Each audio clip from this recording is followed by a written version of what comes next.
Good afternoon, everyone, and thank you for joining us today. I would like to welcome you to the Novus Law Firm and FortneyScott's Labor and Employment Update for Higher Education, What to Expect Under the Biden-Harris Administration. I want to address some preliminary items before we start today's briefing. Currently, all listeners' phones are muted. At any point in time during the presentation, please feel free to submit a question in the GoToWebinar question box. We will try to answer all questions. This briefing will be recorded. Today's webinar is an overview of anticipated Biden-Harris administration labor and employment priorities and initiatives, and a discussion of the heightened focus on wage gap and pay equity concerns. The presenters include attorney Natasha Baker from the Novus Law Firm and Scott attorneys Elizabeth Bradley and David Fortney. I will now turn the program over to Elizabeth Bradley to start our broadcast. Welcome, everybody. Thank you so much for joining us for the first, and as you'll hear, the first in a series of webinars that we're going to be hosting in the first quarter of 2021 to talk about what our anticipated changes are going to be and the impact on higher ed under the Biden-Harris administration. So I want to thank Natasha Baker for coming back and joining us. She's with the Novus Law Firm out in California. And then David and I with FortneyScott located in Washington, D.C. So the three of us are brought the gang back together to start this again in 2021. So before we get started, first of all, an important legal notice. These materials are not intended to provide legal advice. If you have any follow-up questions or want to understand your compliance obligations and potential legal concerns or as a result of these materials, please contact your in-house counsel or outside counsel. One of us could be happy to help you. But these materials themselves are not legal advice. Moving on to today's agenda. Like I said, we're going to start with an overview of the Biden-Harris administration, an umbrella review of the cabinet and DOL expectations. We're then going to move into, and from those overarching anticipated changes, what are going to be the focus areas that are going to be primarily impact higher education? And one of those, we're previewing it here, is a focus on compensation. So then we're going to move into a more detailed discussion on the distinction between a wage gap and pay equity, because we expect that that is going to be an area of focus both for internally and from external pressures. So we're going to start with the Biden-Harris administration, the cabinet and DOL overview. And I'm going to turn that over to David Fortney to get us started. Terrific. Liz, thank you very much. And it's really great to be appearing today and joining both Natasha and you. I want to thank you both for your efforts, and I want to thank everyone for joining. I just note that although our office is in Washington, D.C., we are actually in the closure zone. We have been totally sealed off. Yeah. Our office is a block and a half from the White House, so of course no one can get to our office. And it is a good reminder of what is going on in Washington, where there are many challenges that are going to occur and have been occurring between today and next Wednesday, the 20th. So without minimizing that or the sacrifice that many have made to ensure that the inauguration does go forward as scheduled, and it will, and we will have President Biden and Vice President Harris. What we want to do is now begin to focus on what the landscape is going to look like after President Biden is sworn in. Of course, that will be at 12 o'clock noon Eastern Time. And at that point, we anticipate that there will be some significant changes. It's not just going to be necessarily symbolic, but there are going to be some very material changes. Among others, just starting with the president-elect's cabinet, much has been made, and I just refer to him as President Biden, even though it's premature, but soon-to-be President Biden has made a point with respect to, I know all of us are very focused on diversity, equity, and inclusion matters, and President Biden has certainly made the point he's not going to just talk the talk, he's going to walk the walk. And perhaps the most visible indicators of that are what you see on this slide. It is the single most diverse group to be on a president's cabinet ever in the history of our country. And these are extremely qualified, experienced nominees. All of the individuals listed here, of course, are subject to advice and consent, the confirmation process as required by the U.S. Constitution. And that means that they have to be voted on, run through the Senate committee. And prior to that, there's a very intense background check that the FBI undertakes. Those background checks are underway. So the FBI is an extraordinarily busy agency at this point, doing background checks as well as following up on the insurrection riot that occurred last week. But each one of these individuals is subject to a very comprehensive background check and will ultimately, if confirmed, receive a very high-level security clearance. With respect to just some of the highlights, beyond that, and I think, particularly we want to talk about Mr. Cardona, and in a moment I'll call on Natasha to talk about his background, which is interesting.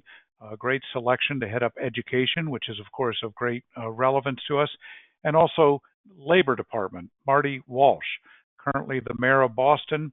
And I'll just spend a moment on Mr. Walsh because he is someone who is I think, worthy of just pausing on. He will be the lead representative at the cabinet level with respect to all issues involving the workplace. So it will be informed by education. We'll talk about that in just a moment. But Walsh will be the one that, as they say, at the adult table in the inner circle with President Biden. Walsh will be there. He is someone who Biden knows well, respects, likes. So there's a working relationship there. Number two, Marty Walsh comes out of the building trades union. He takes great pride in pointing out he is a card-carrying union member today as the mayor of Boston.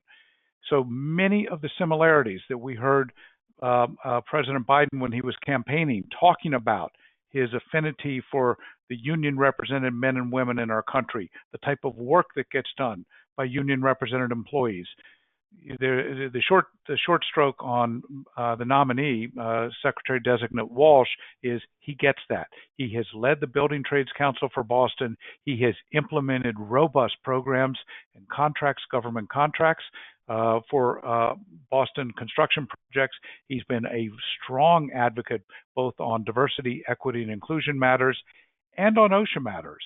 And those we feel are particularly worth highlighting because they are some of the key points that, generally speaking, that the Labor Department will be the point person on, including, for example, we imagine and understand that within very short period of time, less than 30 days, and likely much shorter period than that, we anticipate that the Federal Occupational Safety and Health Administration will promulgate an emergency temporary standard imposing a COVID regulation.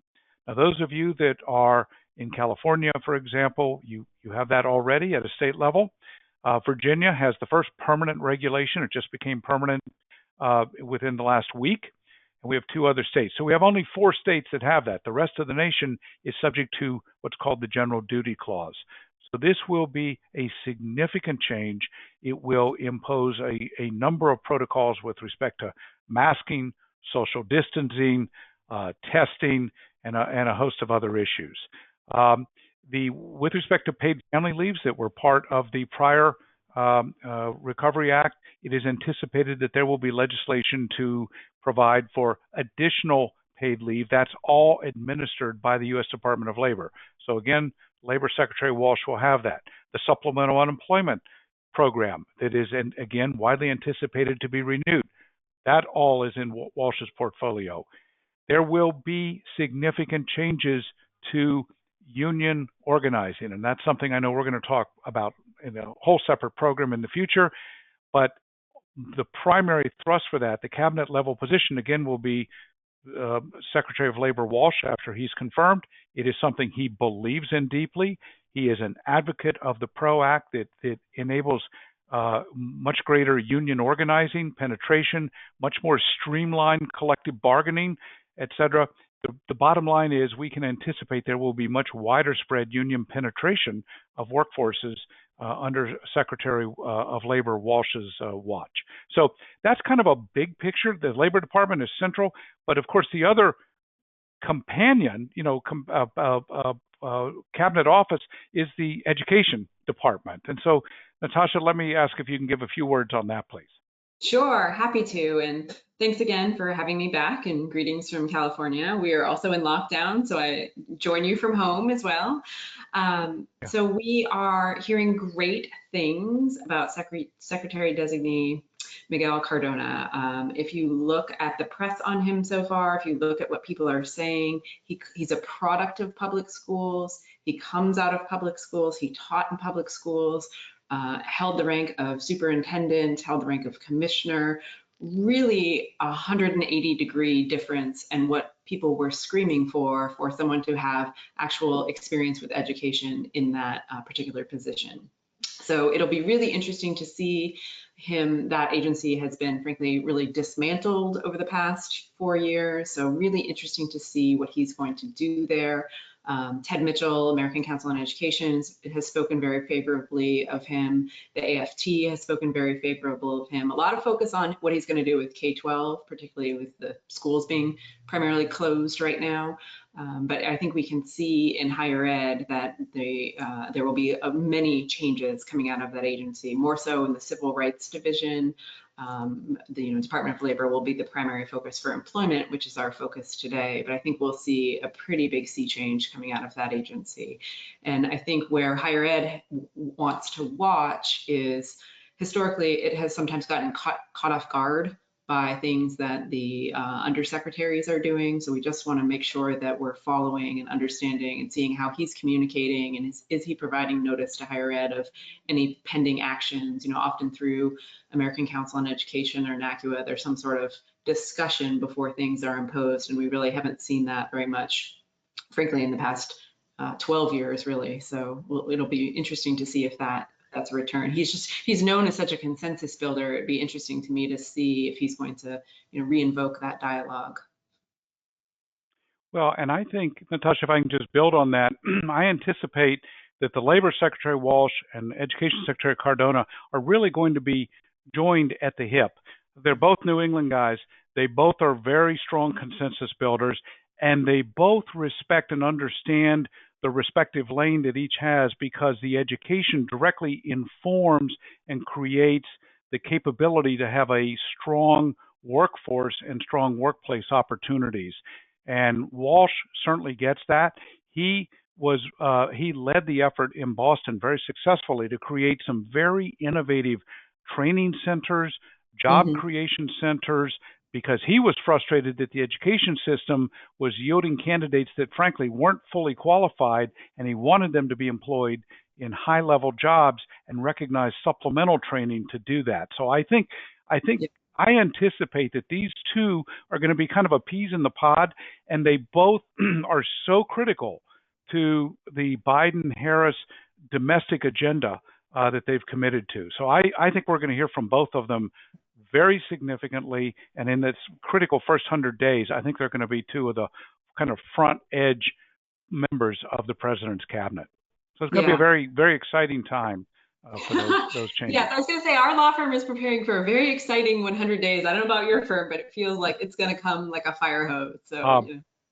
Yeah, exactly. Well, we've told everyone, enjoy this final weekend, because after that, you're done. All leave has been canceled. No. Right. So I think now we're going to turn to sort of what we're seeing on the last gasps of the Trump administration. So we're from the Trump midnight regulations to the dawn of the Biden-Harris administration. And, David, you just mentioned some immediate things that we're likely to see respective to COVID. I mean, they can't wait much longer in terms of implementing those things, really getting some relief out there.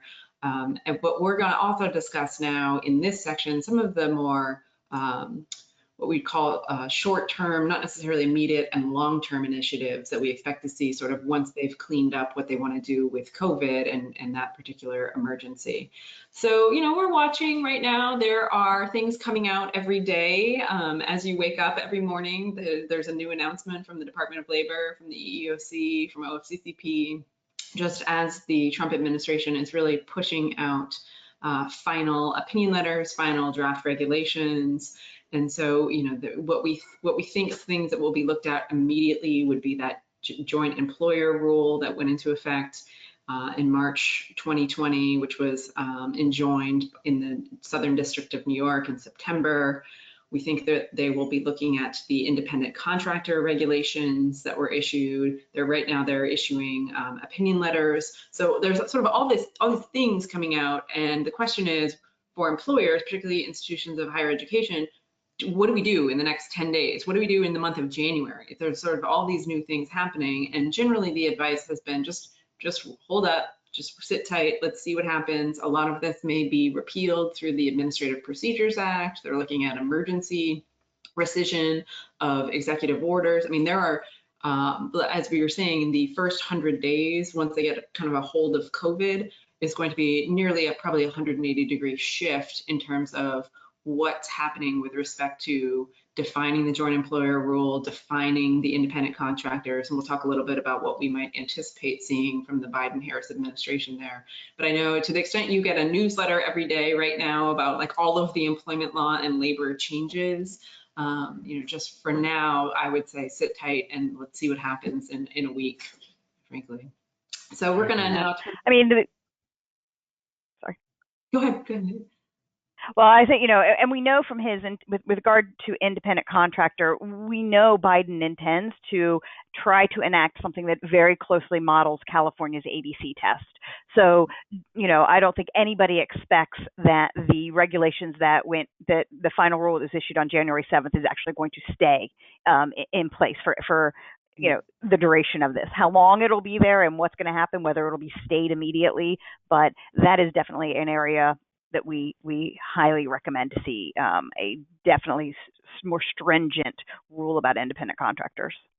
Right. And so for those who aren't familiar with the California ABC rule, it's a much more restrictive test in terms of when someone can be properly classified as an independent contractor for wage purposes. So what I think we should convey is there will be a sea change, and really where the talk has been among employment attorneys and higher education attorneys is kind of a betting game on what's the triage, what'll change first, what's more longer term. And so I think that's where will be interesting to follow in terms of enforcement priorities, rescission of opinion letters, and really keeping an eye on that. So we'll tell you some more as we proceed, but we're predicting a sea change basically, which exactly is coming.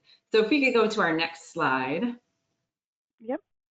Thank you. So one change that's already essentially in effect is Executive Order 13950, which I know we talked about during our prior webinar with regard to OFCCP enforcement.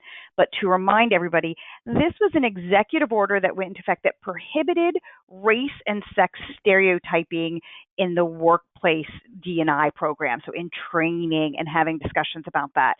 And so fortunately, on December 22nd, the U.S. District Court for the Northern District of California issued a nationwide preliminary injunction from the implementation and the enforcement of Executive Order 13950.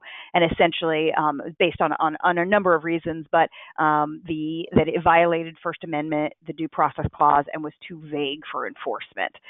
So it was effective, the preliminary injunction was effective immediately, and OFCCP responded very promptly. They shut down their enforcement. They had established a hotline to file complaints. That hotline was shut down, and any investigations that had been started into any complaints that had been lodged through that hotline those investigations were stopped as well. So that is one change that I think is and we absolutely expect this executive order to be repealed or withdrawn by the Biden administration. So this is, I think, one change that we can say essentially has already happened moving into the new administration. And we should just say for people that maybe aren't familiar with sort of what this 180-degree sea change might look like procedurally, it's a lot easier to withdraw an executive order than it is to walk back regulations that have gone through the appropriate notice and comment period, have gone out for comment, have been finalized. And so another key aspect of the triage will be what can be withdrawn immediately without legal challenge, what can be accomplished via executive order, and then what needs to go through the administrative process to unroll the notice of regulations or the published regulation. And what's I always kind of fun watching, sorry, David, I'll 1 second, is to that is the opinion letters can be just, and FAQs. We often get guidance out of the FAQs. How many times have you gone to look for an FAQ and it's just gone now? It's just, so a lot of that sub-regulatory guidance, et cetera, can easily just disappear. Sorry, David, go ahead. Correct. Two points I wanted to make. Number one, in the discussions, some of the communications I've had with members of the incoming transition team, they are clearly looking at each of these issues very carefully. And for example, some opinion letters they dislike and may pull. Others, you know, in contrast, when those on the call that may remember what it was like when the Obama administration came in, where they just sort of summarily tore up everything that the prior administration had done and started afresh. I don't think that's going to be the approach. I think there are some, for example, there was an opinion letter about the continuous workday for people that are working from home, which 3 of us on this call are, but how it works for a non-exempt person. You know, the scenario being they work for an hour or two, they have to stop to deal with a child's situation, education, what have you. Then they work for an hour or two. And you know, and we all know that ping-ponging, I think we're all living that life. Well, under the continuous workday, do you pay for all the hours that the employees spend once they start working, even when they veer off and take time? You know, those were some open issues. The opinion letter was a very thoughtful approach about how that very real situation, as people are working virtually, work from home so much now, how it should be applied under the continuous workday. That's one that's likely to continue, which is helpful for everyone involved. Number two, to Natasha and Liz's point, yes, if it's not a formal regulation, if it's an executive order or sub-regulatory guidance, it can be pulled away very easily.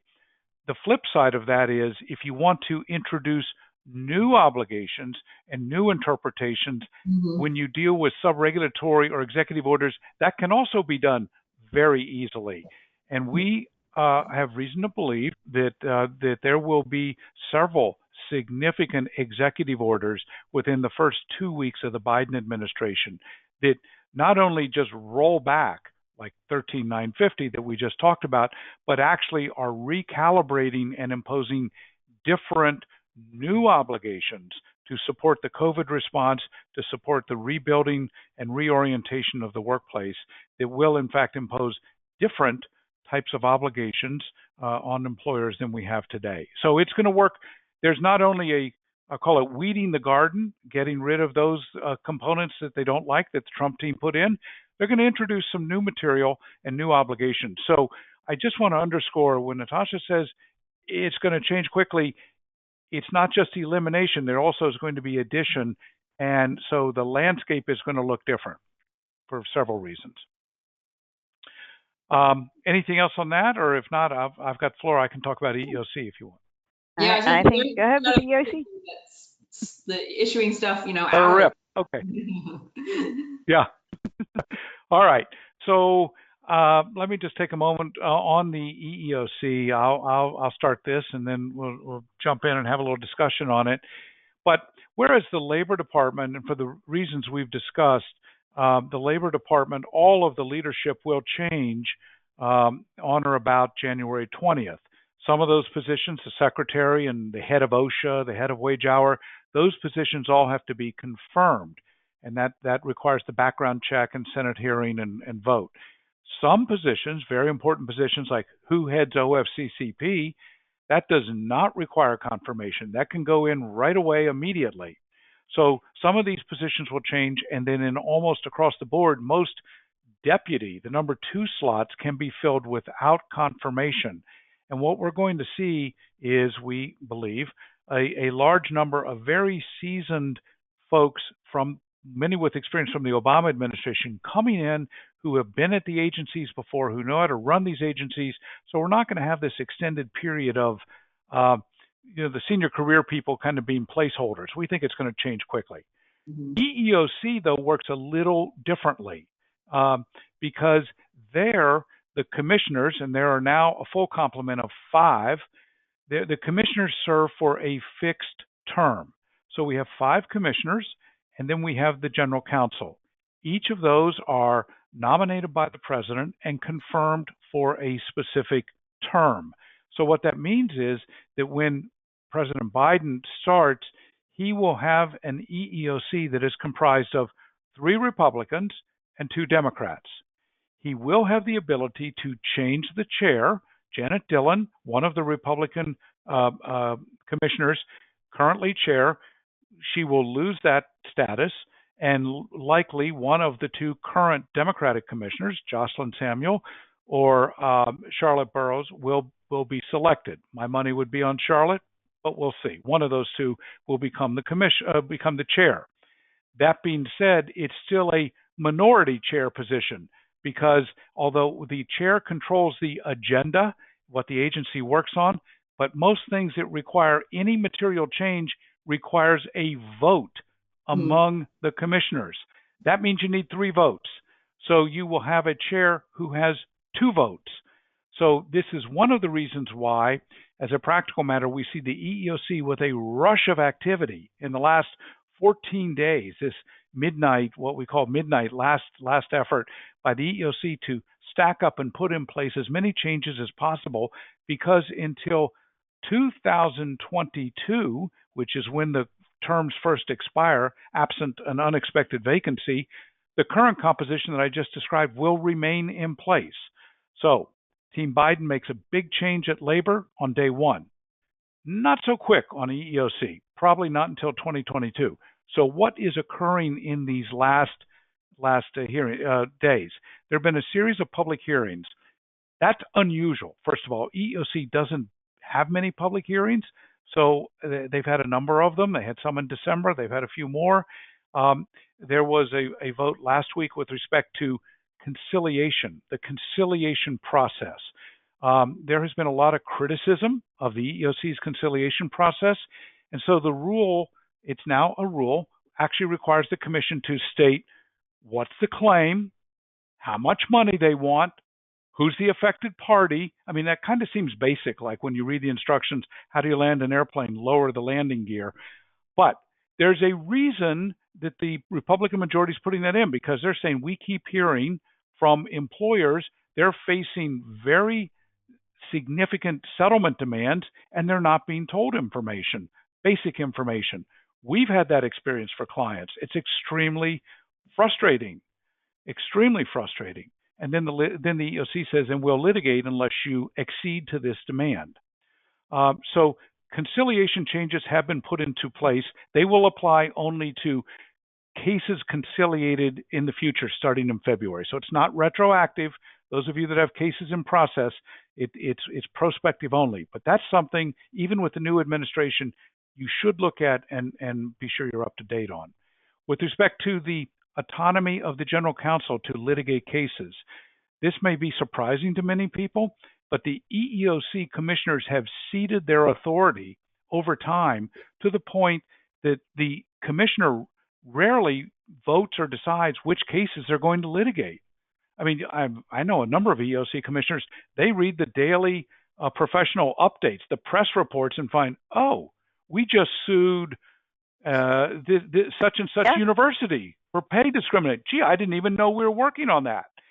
And a number of commissioners, the 3 Republican majority at this point, have said, that doesn't make sense to us.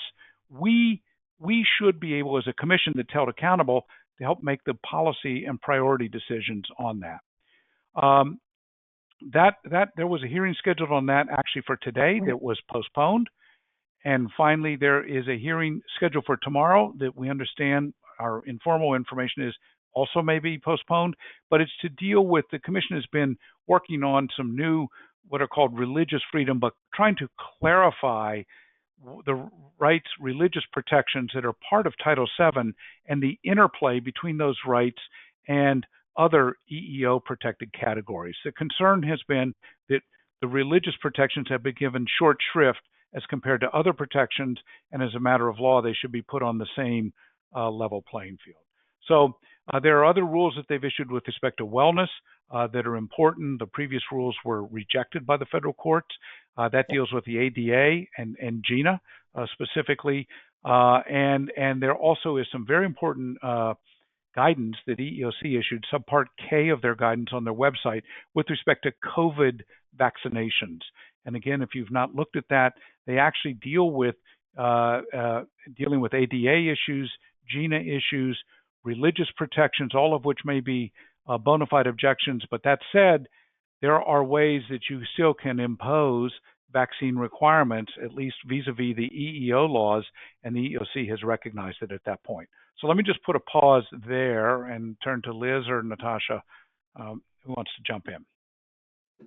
Yeah, so I'll just remind everyone that this group, as Liz referenced, we got the band back together, but we did a presentation that involved the EEOC updated guidance on COVID and vaccines, and that recording and those materials are available on both law firms' websites if you had missed that update and wanted to make sure that you were up to speed on that. David, I'm curious, the hearing that's canceled today and the one that's likely to be canceled tomorrow, what do you think is going to happen? They've got 6 days, but you're saying they've got the commissioner majority. Just curious what you think is going to happen. Right. So they may just go forward and take a vote without a hearing. I mean, the hearing's not necessarily required. That's sort of, look, we want to make sure we have everyone's views. They may conclude, based on the record and information they have, a hearing is, we have limited time and resources. We don't need to take time and have further information. We have sufficient information that could provide a basis by the way, for a judicial challenge to what they decide to do, that they weren't sufficiently open in the record to make the final decision. So there's some risk to the commission in short-circuiting that. Okay. But I think we can move on now, EEOC. and I think yeah. So I mean, the next is, and I think we've talked through a lot of this, David. But is there, as an overall, what is it that is the general expectations out of the Biden administration that we have not touched on so far in here? Well, I think the only thing is I sort of scan down there. Yeah, Natasha, do you want to jump on that? I was going to say, we're going to discuss, we haven't yet discussed, but we will be discussing in our preview of what to expect in the next few minutes, the race-conscious admissions. Right. That's going to be a big deal. I think there are two things. There's one thing specifically I want to just focus on. Even with the narrow majority that the Democrats will enjoy in the U.S. Senate and the potential ability to pass legislation, there still is this procedural device called the filibuster. It's complicated, but it effectively potentially allows a number of legislative changes that the Biden administration might favor from being enacted, even though they will have 51 a majority vote. Why is that important? It goes to the last bullet on this slide. Because going back to a point we made before, executive orders can be issued very easily at the stroke of a pen. We anticipate that it is highly likely that there will be extended obligations imposed on federal contractors. That includes nearly everyone joining this webinar today. You are federal contractors, and it will go beyond, I'll call it the normal EEO affirmative action components we've talked about. It may expand into, as new contracts, new Build Back Better initiatives to help the economy recovery are imposed, additional obligations dealing with healthcare, dealing with union recognition rights, dealing with workplace health and safety, dealing with COVID responses, dealing with prevailing wage, all issues that may be somewhat new or different than you currently have. So we anticipate that a lot of this will occur in the first 100 days through executive orders, and it's going to initially be imposed on the federal contractor community, and then the rest of the economy may follow, but that will help jumpstart a significant segment of the economy. Absolutely. So now we're going to kind of transition all this. Oh, so please, Natasha. Yeah, I know we've got some smaller institutions here that may have the question. So, you have to distinguish between whether you're a federal contractor and you have a contract for goods and services for the federal government, or if you're a recipient of federal funds, which doesn't rise you to the level of a federal contractor for OFCCP, but is what we saw the Trump administration use on the executive order on combating divisive stereotypes. So that's another hook that we can get. But I think we, on our OFCCP webinar that we did a few months ago, helped institutions walk through that analysis of whether they're a recipient of federal that distinction between contracts and grants. I would say we anticipate that new obligations may be cast fairly expansively, and you're right to point this out, although I'm saying contractors, it's likely to be, if you're a recipient of federal money, these new obligations are going to be like a hook. They're going to travel with the money. You want the money, you're going to take on these new obligations. Yeah, exactly. Yeah, you may have already done an analysis. Are you a, quote, federal contractor for Department of Labor, OFCCP obligations or other? But you also have to think, if you are a grant recipient, and all of you probably have grants, you need to take a pause and beat and look at some of these, because they likely will catch in. Yeah. All right, so we're going to question a lot. Exactly. Next, so everything that we've heard, what are going to be the key interests for higher ed? Of these, all of the actions that we think, the sea change that is coming through the Department of Labor and from the Biden administration, what are those focus areas for higher ed? And of course, we can look at Build Back Better, but also another great source of information these days, and the next slide, is Twitter. Where we get a lot of data.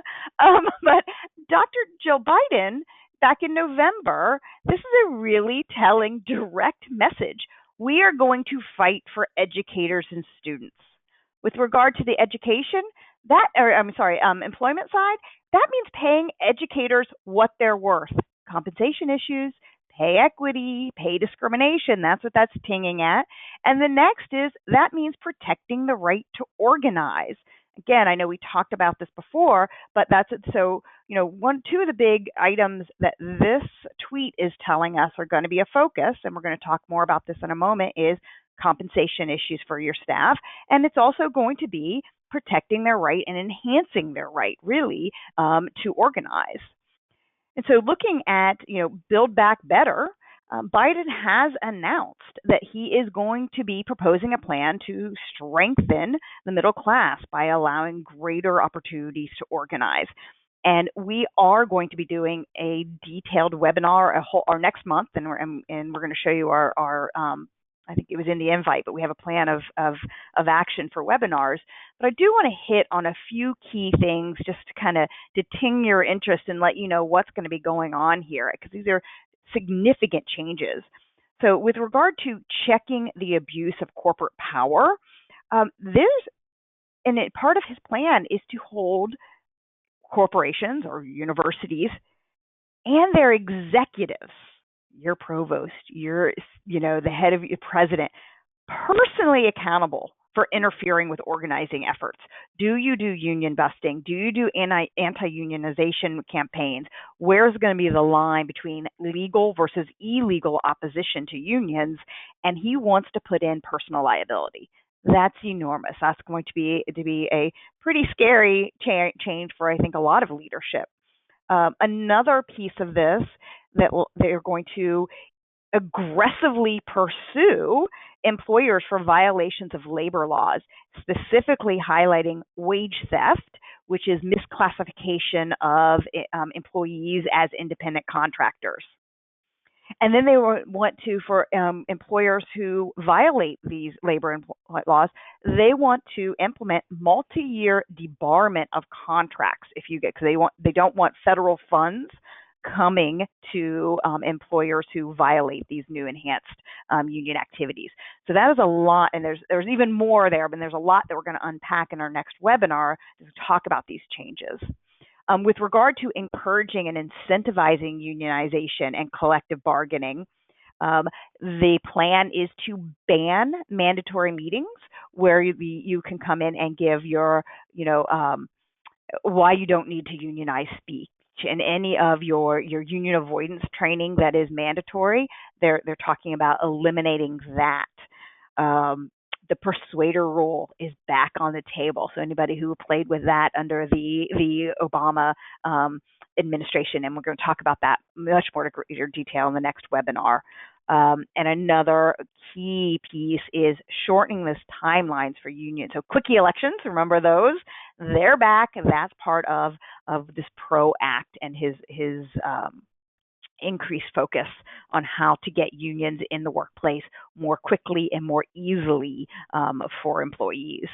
And then finally, one last piece to highlight here is for ensuring that workers are treated with dignity and respect to pay. There is a discussion of increasing the federal minimum wage to at least $15. There's also a piece of eliminating non-compete clauses and no poaching. They're saying that discourages employees from being able to change jobs, move around in order to engage in get higher wages and be self-promoting in their own career. So there's discussion about eliminating those in employment agreements. So a lot to unpack in this, the changes that he's going to make with regard to encouraging unionization.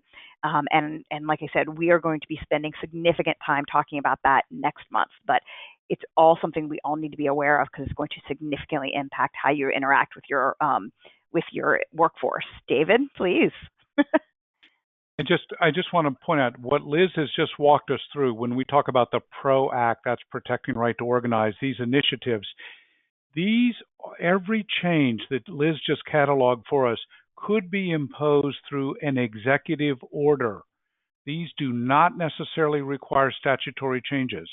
This type of wholesale change in how the interface with unions and the organizing relationship and obligations can change.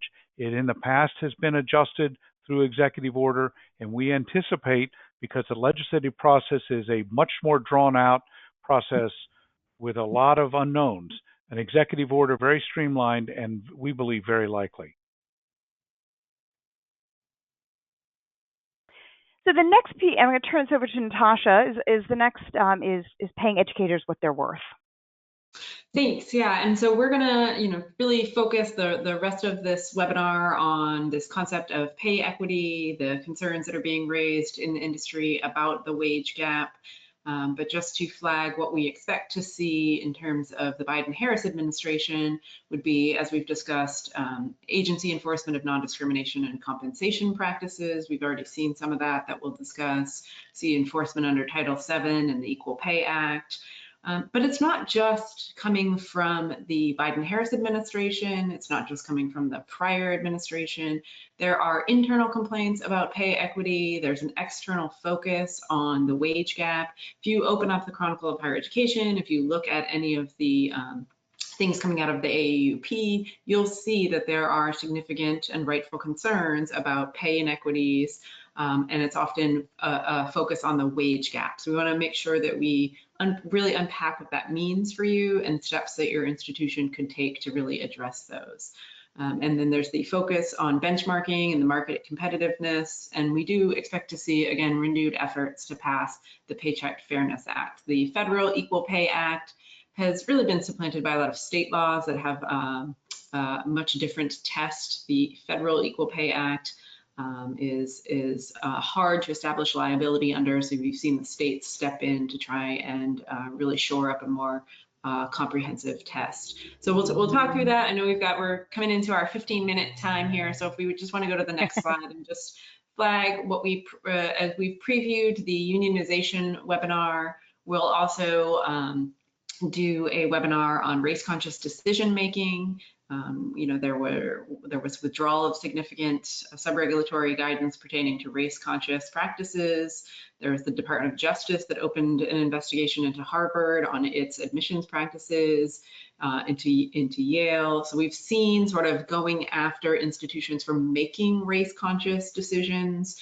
Relatedly, we just in December saw the Department of Justice request to change the scope of its enforcement under Title VI of the Civil Rights Act to intentional discrimination only, therefore eliminating its enforcement of disparate impact. So we really saw an enforcement in a way that we hadn't seen previously under the Trump administration. And of course, we anticipate that that will change significantly. There's also the corresponding private lawsuits that have been asserted. So we'll unpack, as we show in the next slide, sort of how that's going to look in terms of 2020 webinars. But first and foremost, we've got labor relations coming up, race conscious practices in March. So, save the date. We'll send out notices February 18th, March 18th, and April 15th. We're going to come back and see, were we reading the tea leaves correctly? What have we learned under the Biden-Harris administration so far? But really, if we want to, well, as I said, we'll send these dates out again. So if you didn't get a chance to mark them down, that's fine. We really should now turn to what we think will be a renewed focus on compensation for institutions of higher education. And the reason we're putting this first is this is foundational to everything else. Right? If you've got concerns at your institution about pay equity, if you've got news articles about the wage gap at your institution, it's efforts like that that lead to unionization, right? People unionize when they feel they need representation, particularly with respect to compensation. And so if you are having trouble with your pay equity at your institution, that's why we thought we'd flag this one first in our remaining time. So if we just want to go to the next slide, Liz and I will unpack this for you. So we've already seen private lawsuits in this arena, of course, for many years, and there are still several pending. UT, Nebraska, Miami, I mean, the lawsuits are pending all over, but we saw enforcement action under the EEOC, University of Denver's School of Law, for 7 female faculty members in a pay equity lawsuit, and that resulted in a settlement and recovery of $2.66 million. We saw the OFCCP go after Princeton, Northern Southern University, Yale, UConn. So we've been seeing this pattern develop.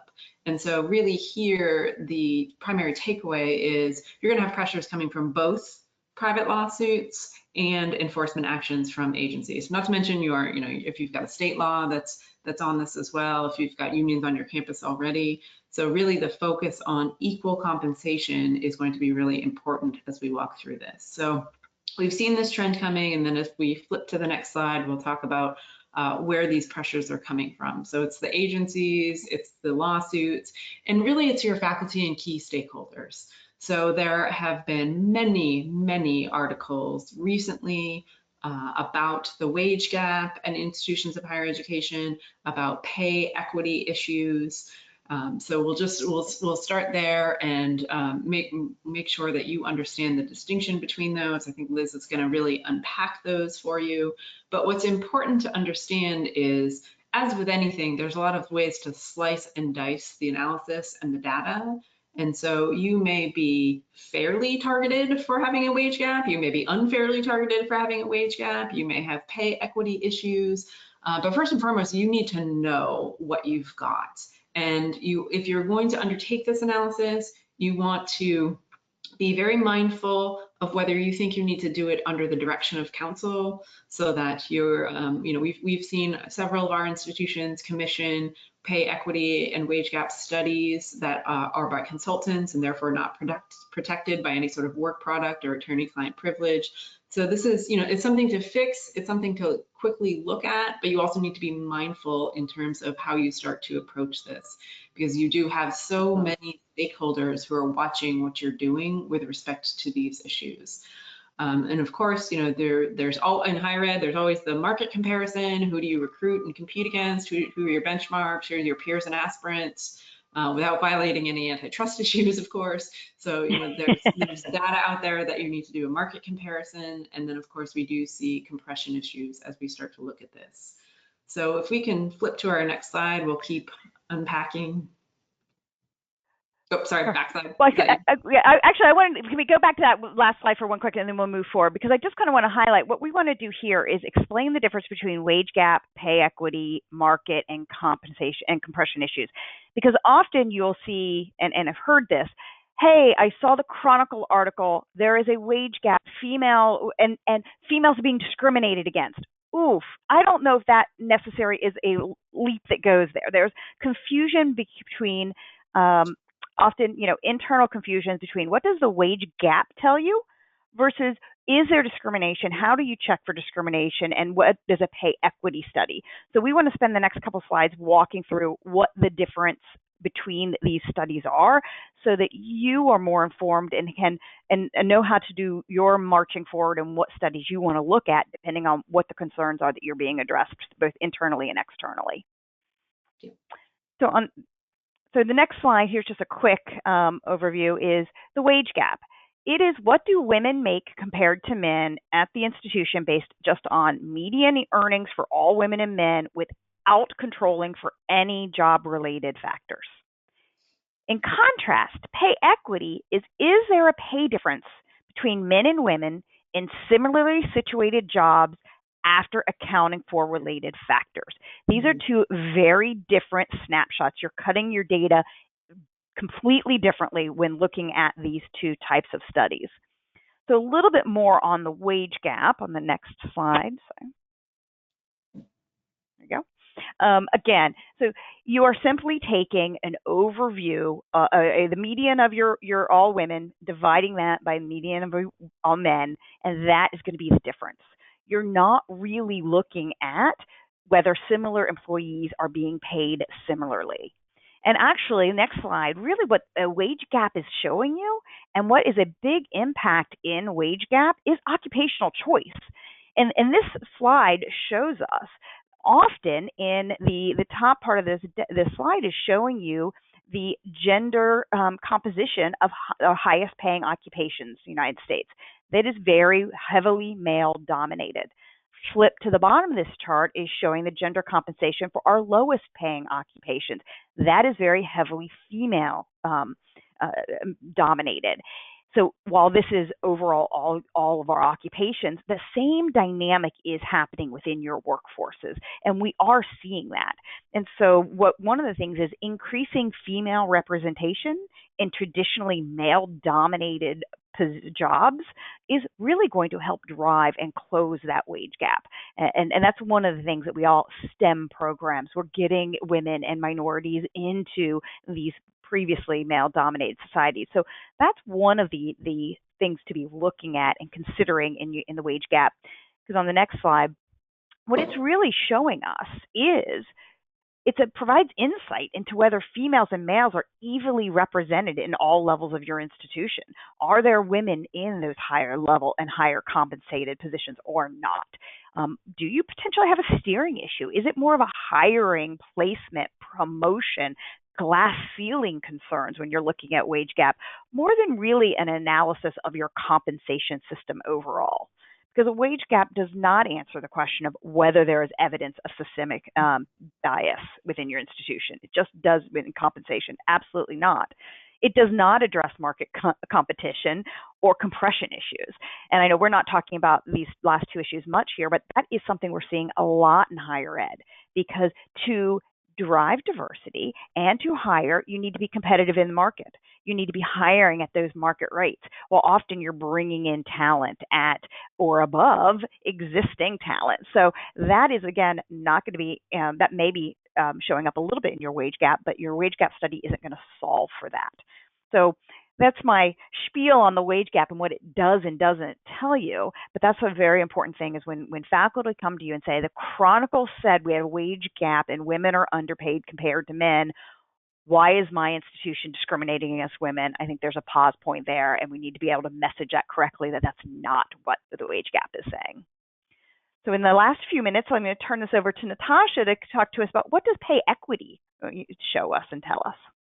Yeah, it's interesting. I think this is what people are actually, when they're saying wage gap, they're thinking pay equity. And what pay equity measures is whether there are statistically significant pay differences between similarly situated employee groups. And this depends on your duties, your levels of responsibility, your skills required, your levels of effort. So this is a much more nuanced analysis than the wage gap that Liz was just describing, because the formula is quite different. So the thing here is applying this in higher ed is much more complicated. We know that we don't just have sort of unique work groups where everyone is really truly similarly situated. You can slice and dice. For example, if we were just to look at how faculty are sliced and diced, are we talking tenure track? Are we talking tenured? Are we talking by discipline, by school, by publishing record? I mean, there are so many things that can go into this that this is why when you're doing a pay equity analysis, you really need someone who understands how to conduct the appropriate analysis. You can look at it 2 or 3 different ways, and then you get to a sense of, do we have statistically significant pay differences as between our similarly situated employee groups? So I think that, it's just important to understand that when people are saying wage gap, they're probably really thinking that it's much more like that the nuanced analysis is going to result in statistically significant differences. And it probably will, like, right. Frankly, I mean, there's a difference in definitions, but, they both sort of point to the same similar outcome. So I think, just be mindful that when you do this study, oftentimes institutions are surprised by what they're finding out. Liz, I can see you're going to jump in. Well, I think so. There's a pause point here, too, to remember. You're going to be doing these regression analyses. If there is a statistically significant pay difference, that alone does not mean discrimination. That's a flag. You need to look at it. And I'll tell you, higher ed is uniquely difficult in order to properly model a regression analysis, especially for faculty compensation. You referenced, one of the things that often goes into reputation, publications, the prestige of the various publications. There's all types of legitimate, non-discriminatory bases that you increase individuals' compensation that you cannot put into a regression analysis. So no regression model for higher ed is going to perfectly predict pay and perfectly respond to whether or not there's discrimination. So when doing these analyses in higher ed, it's really important to set expectations at the front end when you're communicating this to deans and other stakeholders who are involved in this, that this is just a first blush. You're going to get flags, indicators. Then we're going to need you to do that individualized research into that and say, why are there flags in this group? It's publications, and that wasn't baked into the model because we don't have reliable data set for that can be exported to an Excel spreadsheet. So I just want to be careful there, because often we see with higher ed, they get these reports and they want to immediately roll in, there's a flag, discrimination, let's fix based on the flag. And I just pause point there. It almost has to become much more like a climate analysis, sort of all of the factors leading into this. So I think we can just go to our next slide, which does sort of for you break down what a pay equity analysis tells us.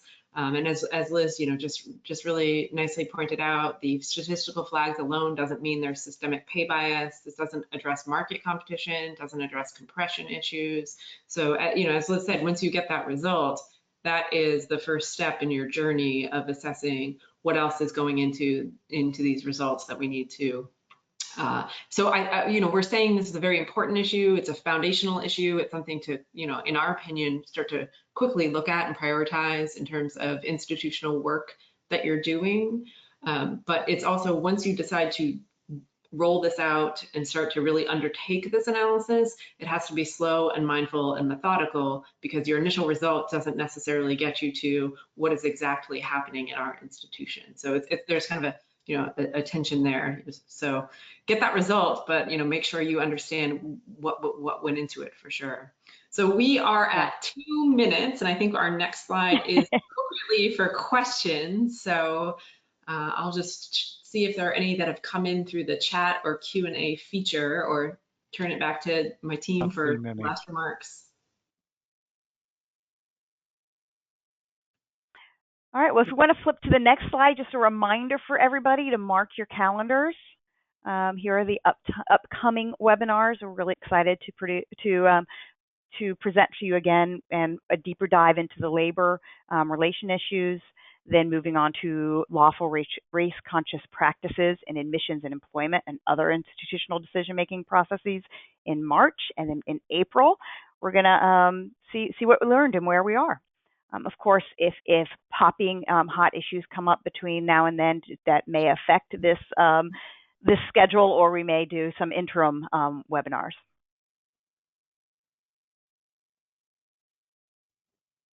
And then I guess it's just our bio. So Yeah. Oh, there's Natasha. thanks for joining. Stay safe in DC. We're all thinking of you and your closed offices there. I mean, Yeah, ours are thank closed too. you. Yeah, and likewise. Yeah. Likewise, yeah. We just want to thank everyone, and we'll stay on top of these issues. And thank you again for joining us, and both of you. Thanks, Natasha and Liz. It was fun Good and to see you. informative. Bye, everybody. Likewise. Thank you. We would like to thank you for joining us. The next Higher Ed webinar in this winter 2021 series, Campus Labor Relations, Developing Issues, will be held February 18th. As a reminder, you may view previous briefings on FortneyScott's website at www.FortneyScott.com. Everyone who registered today will be registered for all future higher education focused briefings. Be on the lookout for additional updates, which will be sent via email. Later today, you will receive a survey requesting feedback for today's presentation. You are able to submit suggestions for future topics through the survey. Thank you in advance for completing the survey, and of course, if you have any questions, you may submit them via email to info@FortneyScott.com.